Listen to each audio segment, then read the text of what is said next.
Tumayo si Baby Bear sa harap ng lahat matapos talunin ang unang fire ant, at ang natitirang dalawang langgam ay nanginag at dahan-daang umatras ng ilang hakbang pabalik.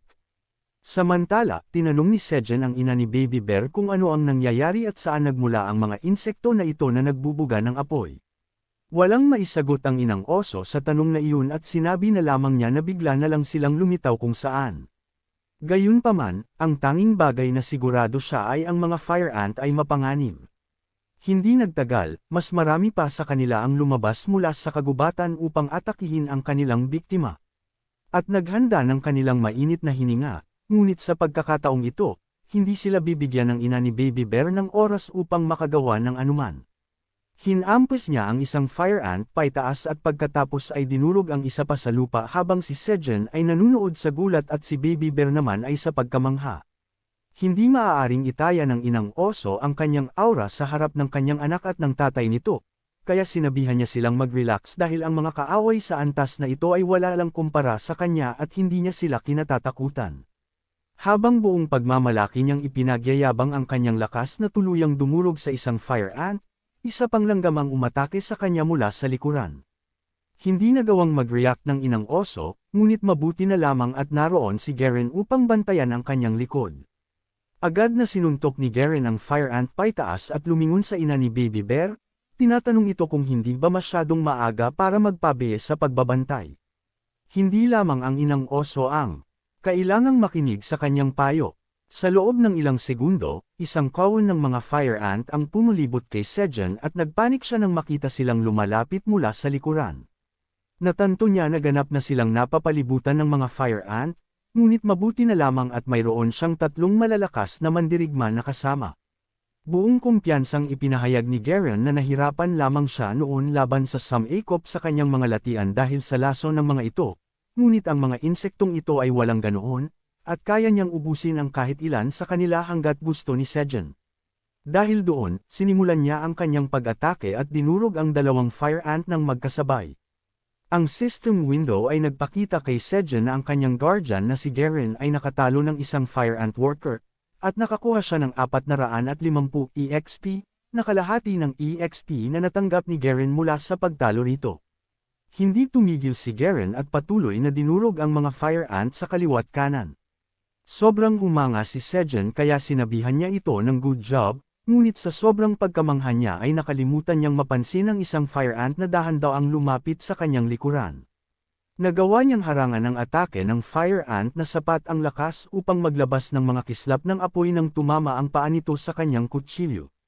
Habang naitutulak si Sejen pabalik dahil sa lakas ng tama, natanto niya na ang mga fire ant ay pisikal na mas malakas kaysa sa mga pulang balang, ngunit hindi na siya ang dating mahinang tao noon. Alam niya na matapos kumain ng pinakapangit na lasa ng carrot at carrot elixir sa buong multiverse noong kapistahan ng masaganang ani, ang kanyang liksi ay tumaas ng husto. Si Sejen ay mas mahusay na ngayong lumaban. Mabilis niyang nalamangan ang fire ant at hinampas ang kanyang kutsilyo dito mula sa ibang direksyon, ngunit sa kanyang gulat, walang nangyari maliban sa mga kislap na lumipad nang tumama ang kutsilyo sa langgam. Ang kamay ni Sejen ay nagsimulang manginig na parang isang lumang Nokia phone habang nagtataka siya kung bakit napakatigas ng talukap ng langgam at hindi niya man lang ito masugatan. Bigla, ang fire ant ay nagsimulang ihanda ang kanyang apoy na hininga at natanto ni Sejen na wala na siyang sapat na oras upang umiwas. Nag-alala rin si Baby Bear at ang kanyang ina para sa kanya, at ibinaling nila ang kanilang atensyon kay Sejen, ngunit hindi nila siya maabot ng mabilis upang protektahan. Ang fire ant ay nagbuga ng atake ng malapitan sa kanya, ngunit mabuti na lamang, ang Flame of Protection, na mula kay Flame ay aktibo sa paligid ni Sejen, at iyon ang nagligtas sa kanya upang hindi maluto ng medium rare, nang walang anumang pampalasa. Tuwang-tuwa si Sejen na aktibo ang Flame of Protection sa pagkakataong ito na nagpanatiling ligtas sa kanya, at noon din ay dumating ang kanyang mga guardian upang iligtas siya. Hinampas ni Baby Bear ang langgam na umaatake kay Sejen, at pagkatapos ay paulit-ulit itong dinurog, tinatanong kung paano nito nagawang atakihin ang kanyang ama. Sumama rin ang kanyang ina sa aksyon at dinurog ito sa ilalim ng kanyang paa, walang iniwang bakas na ang dambuhalang insekto ay buhay noong una. Tumayo siya at sinabihan ang lahat na sa antas na ito, Kaya niyang hawakan ang mga fire ant ng mag-isa, habang si Sejun ay sinusubukan pa ring habulin ang kanyang hininga mula sa nangyari habang nakatingin sa mga bangkay ng fire ant na nakakalat sa paligid niya. Nagpasalamat siya sa ina ni Baby Bear sa pangakong kakayanin nito ang sitwasyon ng mag-isa, ngunit si Baby Bear ay may mas mahahalagang tanong. Tinanong niya si Sejun, saan biglang nanggaling ang insekto, at nang matanto niya ang sagot, siya ay nag-alala. Sinabi niya kay Baby Bear na hindi tulad ng mga balang na walang tahanan at patuloy na gumagalaw upang maghanap ng pagkain, ang mga fire ant ay malamang na may pugad sa isang lugar malapit dito. Sinabi niya sa kanyang mga kaibigan na kailangan nilang mahanap ang pugad na iyon at sirain ito bago pa makagawan ng mas malaking pinsala ang mga langgam.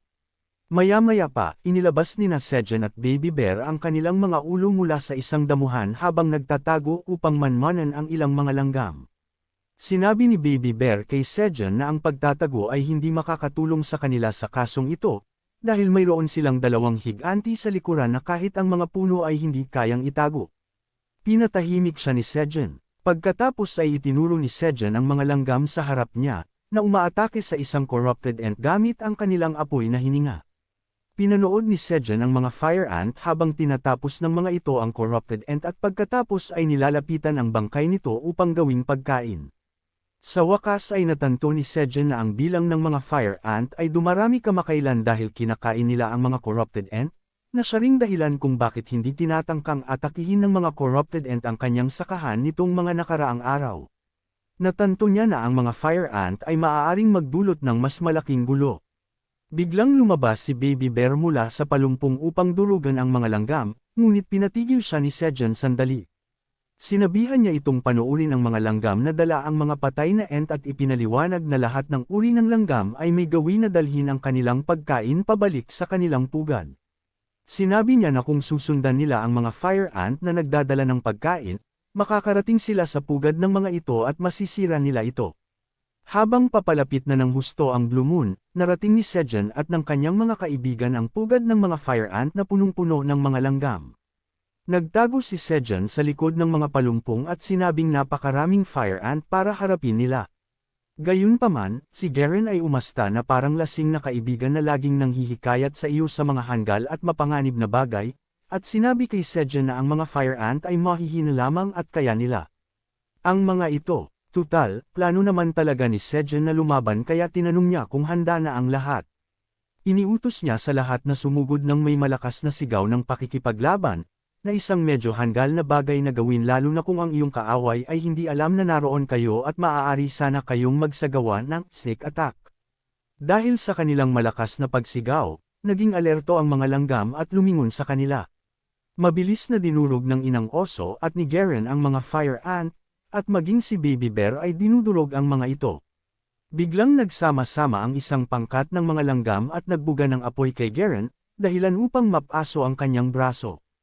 Naramdaman niya ang matinding sakit ng nasunog na balat, at nagkaroon si Sejun ng ideya kung paano niya mababawasan ang lakas ng mga langgam na nagbubuga ng apoy. Ginamit niya ang kanyang kakayahan upang lumikha ng mga madidilim na ulap at labis na naabala rito ang mga langgam kaya nakalimutan ng mga ito ang umatake. Nanood din sina Baby Bear at Garen, at nagpasya si Sejun na ilagay ang lahat ng stats na nakuha niya mula sa pag-level up kamakailan sa kanyang magic. Dahil doon, nagkaroon siya ng sapat na mana upang magpaulan, na nagpahina sa mga langgam. Higit pa riyan, ang ulan ay may isa pang magandang epekto sa kanyang koponan. Humarap si Garen sa langit at ibinuka ang kanyang bibig upang uminom ng tubig, at ipinaliwanag ni Sejun na hindi pa siya sapat na malakas upang gamitin ng buo ang kakayahan sa ulan at kidlat. Gusto niya sanang maghagis ng mga kidlat upang ubusin ang mga langgam, ngunit ang pinakamahusay na magagawa niya sa ngayon ay pahiniin sila sa pamamagitan ng ulan. Habang nangyayari iyon, pinuno ni Garen ang kanyang bibig ng tubig at pagkatapos ay nagpakawala ng isang hydro cannon na parang isang maalamat na water type na Pokemon. Ang kanya ng tubig ay tumalo sa isang kawan ng mga fire ant ng magkakasabay, at nakakuha si Sejun ng 600 experience points, na kalahati ng nakuha ni Garen sa pagtalo sa mga langgam. Humanga si Sejun nang makita ito at sinusubukan pa ring intindihin na ang ganitong bagay ay posible rin pala. Nakaisip siya ng isa pang ideya at inutusan si Garen na sirain ang pugad gamit ang kanyang hydro cannon. Naghihintay si Garen sa utos habang ang kanyang bibig ay puno ng tubig. Nagpasya siyang magkarga pa ng mas maraming tubig sa kanyang katawan at pagkatapos ay nagpakawala ng mas malakas na hydro cannon sa pugad ng mga langgam upang gibain ito gamit ang pressure. Gayunpaman, bago pa tumama ang high-pressure hydro cannon sa pugad, isang nakakatakot na fire ant ang lumabas mula sa pasukan. Tumama ang malakas na kanya ng tubig ni Garen sa pugad at akala ni Sejan ay nagtagumpay na sila. Subalit, nagulat siya nang makitang buo pa rin ang pugad dahil isang pangkat ng mga specialized ants ang hamarang sa kanya ng tubig. Tumayo sila sa harap ng kanilang pugad upang protektahan ito gamit ang kanilang mga bias na binago upang maging mga kalasag at sibat. Naglalabas sila ng singaw mula sa kanilang mga katawan habang pumapatak ang ulan sa kanila. At nagpanik si Sejan ng matanto na ngayon ay kailangan niyang harapin ang mga soldier ant na sadyang dinisenyo para sa labanan.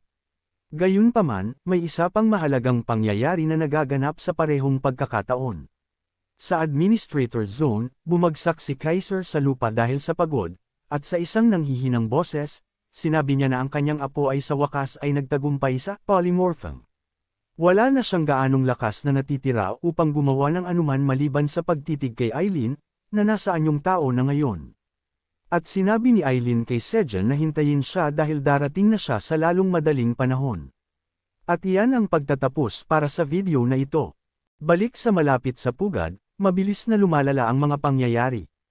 Ang mga soldier ant ay nagsimulang lumabas ng sunod-sunod, na bumubuo ng isang mahigpit na bilog sa paligid ni Sejan at ng iba pa. Sumugod sila ng diretso kay Sejan. Medyo nahuli sa pag-react si Sejan, ngunit hamarang ang inang oso bago pa siya maabot ng mga langgam. Sa isang mabigat na hampas ng kanyang paa, binaon niya ang mga ito sa lupa. Pagkatapos nyun, binigyan niya si Sejan ng mabilis na babala na manatiling alerto. Tumango lamang si Sejan at inayos ang kanyang sarili, na pagtatanto na ang mga bagong langgam na ito ay hindi isang bagay na maaari niyang baliwalain. Sa malapit, sinusubukan ni Baby Bear na harangin ang isa sa mga soldier ant ng mag-isa. Nakakayanan naman niya, ngunit malinaw na nahihirapan siya. Napansin ito ni Garen at tumalon siya upang tumulong. Hinampas niya ang langgam ng isang mabigat na tira na naging sanhi ng pagtalsik ni Baby Bear sa maikling distansya. Agad siyang tiningnan ni Garen upang masiguro ang kanyang kalagayan. Nagbigay si Baby Bear ng mabilis na thumbs up na ang ibig sabihin ay maayos lang siya. Ngunit agad na napagtanto ni Garen na may hindi tama. Tumingin siya sa ibaba at nakita na ang langgam na akala niya ay naduraj na niya ay aktwal na itinataas ang kanyang binti. Bago pa siya makakilos ng maayos, nawalan siya ng balanse dahil sa langgam at naitapon siya paitaas sa hangin.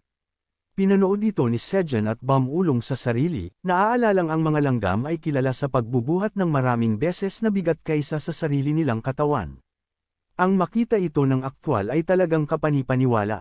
Samantala, mas marami pang soldier ant ang patuloy na umaakyat palabas ng pugad.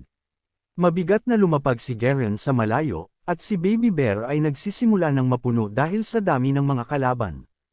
Tinakpan ni Sejan ang kanyang bibig sandali, pinag-iisipan ang sitwasyon habang tumitindi ang presyon.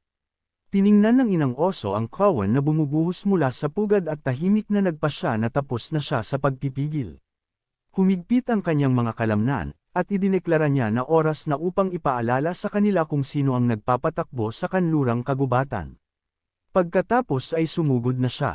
Pinunit niya ang mga langgam gamit ang kanyang mga kuko, hinihiwa ang mga ito at nagpapatalsak ng mga piraso sa hangin. Nanunood mula sa likuran, inayos ni Sejan ang kanyang sombrero at inamin sa sarili na masaya siya dahil nasa panig nila ang inang oso. Si Baby Bear naman ay malakas na naghihiyaw para sa kanyang ina habang dinadaanan nito ang kawan. Nagsimulang mag-adjust ang mga langgam. Sa halip na umatake ng mag-isa, nagkumpol-kumpol sila at itinaas ang kanilang mga katawan na parang kalasag, na bumubuo ng isang nagtatanggol na harang. Napansin ng inang oso ngunit hinampas pa rin sila, sinusubukang itulak silang muli pabalik sa ilalim ng lupa. Sandaling nagmukhang makakalusot siya, ngunit bigla siyang huminto. Ang mga langgam ay aktwal na nagawang pigilan ang kanyang hampas gamit ang kanilang mga kalasag. Napansin agad ni Sejan ang pagbabago. Ang mga langgam ay tila muling nag-oorganisa sa kanilang mga sarili, halos parang bumubuo sila ng iba't ibang hugis bilang isang grupo. Bago pa man ito maproseso ng lubos ng kahit sino, itinuro ni Baby Bear ang langit ng may takot. Tumangala si Sejan at nakita na nagsimula na ang Blue Moon. Sa sandaling lumitaw ito, nagbago muli ang mga langgam. Ang kanilang mga katawan ay naging mas malakas. Ang kanilang mga galaw ay naging mas matalas. Isang langgam ang tumili, na tila nagbibigay ng mga utos sa iba. Gayunpaman, hindi nagtagal ang utos na iyon dahil agad na hamampas ang inang oso at tinanggal ang ulo nito. Kahit ginagawa niya iyon, biglang natanto ni Sejan na may iba pang nangyayari. Maayos lang si Garen dahil itinalaga siya bilang isang guardian. Ligtas si Baby Bear dahil naitalaga na siya ni Sejan bilang isang subordinate noon pa. Ngunit ang inang oso, wala siyang ganoong proteksyon. Dahil wala si Aileen, ang impluwensya ng Blue Moon ay nagsimulang makaapekto sa kanya. Ang kanyang ungol ay naging mas malalim at mas mabangis. Ang kanyang mga instinct ay nagbago at nanguha ng kontrol. Tinitigan niya ang mga langgam ng may nagbabagang tindi, at sandali ring tila naguluhan ang mga langgam, halos parang nawala ang kanilang direksyon. Bago pa sila makakilos, muling nanalasa ang inang oso sa kanila at pinunit ang pugad gamit ang buong lakas. Tinapik ni Sejan ang balikat ni Baby Bear, humahanga sa kung gaano kabilis na ubos ng inang oso ang pugad. Sandali ay naging kampante sila na kasama nila itong lumalaban. Pagkatapos ay dahan daw ang lumingon ng inang oso at tumingin sa kanila. Sa kanyang pananaw, may tila mali. Sa tabi ng kanyang anak, nakakita siya ng isang bagay na binibigyang kahulugan ng kanyang mga instinct bilang isang kakaibang nilalang na sinusubukang linlangan ang kanyang anak. Agad na nagbago ang kanyang ekspresyon. Huli na nang matanto ni Sejan na siya na ngayon ang tinitingnan nito. Sumugod siya kay Sejan ngunit hamarang si Garen at hinawakan ang mga paa nito, sumisigaw na bumalik ito sa katinuan. Hindi ito gumana. Madaling na itapon ng inang oso si Garen sa tabi. Tinatawag siya ni Baby Bear nang may pagkalito, at mabilis na nag-ipon si Sejan ng mga asul na apoy sa kanyang kamay, naghahandang ipagtanggol ang sarili. Bago pa may mangyaring mas malala, isang kakaibang bagay ang naganap. Ang Flame of Protection ay biglang nag-react ng kusa. Sumabog ang asul na apoy palabas at pinalibutan ang inang oso. Umungal siya sa sakit habang ang mga apoy ay bumabalot sa kanyang katawan. Nagpanik si Baby Bear, iniisip na sinusunog ang kanyang ina, ngunit mabilis na napansin ni Sejan ang isang hindi pangkaraniwang bagay. Hindi siya sinasaktan ng mga apoy. Sa halip, ang kanyang katawan ay napapalibutan ng asul na apoy na may halong kakaibang enerhiya. Doon ay may naalalang mahalaga si Sejan. Ang mga apoy ni Flame ay hindi ordinaryong apoy. Mayroon silang kakayahang linisin ang mga corrupted na enerhiya. Kaya ang nangyayari ay hindi isang pag-atake. Nililinis ng mga apoy ang impluwensya ng Blue Moon mula sa inang oso. Unti-unting nawala ang mabangis na tingin sa kanyang mga mata. Bumagal ang kanyang paghinga, at nagbalik ang kanyang katinuan. Sa isang sandali, tila naguluhan siya, na parang hindi niya matindaan ang kapansin-pansing nangyari. Pagkatapos ay biglang dumaing ang pagod sa kanya. Bumagsak ang kanyang mga talukap. Nawalan siya ng malay. Nasalo siya ni Garen bago pa man siya tumama sa lupa, at ngayon ang kanyang dambuhalang katawan ay nakasandal na sa ibabaw nito habang tahimik siyang humihilik. Nagtanong si Baby Bear kung natutulog ba ito. Tumango si Sejan at nagpakawala ng isang mahabang buntong hininga ng ginhawa. Sa kasamaang palad, hindi nagtagal ang tahimik na sandaling iyon. May narinig na gumagalaw sa malapit si Baby Bear at lumingon sa paligid. Isang malaking grupo ng mga corrupted ant ang nagtipon sa paligid nila. Tila ang pagkawasak ng pugad ay nakakuha ng kanilang atensyon. Napabuntong hininga si Sejan sa hindi kapani-pani walang malas. Nagawa nilang harapin ang mga naunang langgam, ngunit ngayon ay may mga bago na naman. Si Garen, habang hawak pa rin ang inang oso, ay tumingin sa paligid ng walang magawa. Hinawakan ni Baby Bear ang kanyang kahoy na tungkod at inamin na masyadong marami ang mga ito. Sinubukan ni Garen na gisingin ang inang oso sa pamamagitan ng pagtapik sa mukha nito, ngunit talagang tulog na tulog ito. Nagsimulang umatake ang mga langgam. Hiniwa ni Sejan ang isa sa mga sanga, ngunit mabilis silang pinapagod ng laban. Pagod na sila mula sa naunang pakikipaglaban. Bumigat ang paghinga ni Sejan. Nahihirapan na ring sumabay si Baby Bear. Naabutan si Garen habang ang mga sanga ay bumabalot sa kanyang leeg at nagsimulang sakalin siya. Sinubukan ni Sejan na tumulong, ngunit pumulupot ang sanga sa kanyang binti at itinaas siya sa hangin. Inihampas siya ng langgam pababa sa lupa ng sapat na lakas upang magbitak ang ibabaw nito. Isang mensahe mula sa system ang lumitaw, na-activate ang indestructible body. Gayunpaman, masakit ang pagkakatama. Nakabitin doon si Sejan, napapalibutan ng mahinang asul na enerhiya habang sinusuri siya ng corrupted ant. Sa malapit, si Baby Bear ay ganap ng nakagapos sa mga sanga, desperadong tinatawag ang kanyang tatay. Si Sejan ay nahihirapan pa ring huminga sa ilalim ng humihigpit na kapit. Nakabitin si Sejan doon, umuubo at pinagpapawisan. Masakit ang lahat, at nagsimula siyang magtaka kung naubos na ba ang flame of protection. Sa isang sandali, inisip niya na ito na ang katapusan. Ang kanyang mga iniisip ay napunta sa labas ng mundo. Napagtanto niya na marahil ay isang himala na ang isang ordinaryong tao na tulad niya ay nakaligtas ng ganito katagal sa 99th floor. Sa gitna ng lahat, nagtapos siya na maraming tao ang umaasa sa kanya. Marahil ay hindi pa rin siya sapat na malakas. Nagsimulang umiyak si Baby Bear, tinatawag ang kanyang tatay, ang kanyang nanay, at si Garen. Naisip din ni Sejan ang lahat ng iba pa, ang pamilya ng kuneho, ang mga bubuyog, maging si Batbat. Tahimik siyang humingi ng paumanhin sa kanilang lahat. Ang kanyang mga luha ay pam-atak habang inaamin niya sa sarili na gusto pa niyang magluto ng mas masasarap na pagkain para sa kanila. Pagkaraan ng ilang minuto, habang may boses na pumutol sa kaisipang iyon, isang mahinahong boses ang nagsabi sa kanya na kung iyon ang gusto niya, dapat lang niyang gawin ito. Bahagyang bumukas ang mga mata ni Sejan. Agad niyang nakilala ang boses ngunit bamulong pa rin sa pagkalito. Sinusubukang alamin kung sino ito. Sa itaas nila, may isang taong lumulutang sa langit. Isang maliwanag na liwanag ang sumabog mula sa kanyang kamay at kumalat palabas, na dumadaloy sa mga kalaban. Ang mga sanga sa paligid ni Baby Bear ay lumuwag, at ligtas siyang nakatulog. Nakalaya si Garen mula sa mga sumasakal na baging. Ang inang oso ay patuloy na humihilik ng payapa. Naramdaman ni Sejan ang isang malambot na kamay na nakapatong sa kanyang ulo. Dahan-dahan niyang minulat ang kanyang mga mata. Nakakita siya ng isang batang babae na nakayuko sa kanya na may banayad ng ngiti. Tahimik na humingi ng paumanhin si Eileen dahil sa huli niyang pagdating.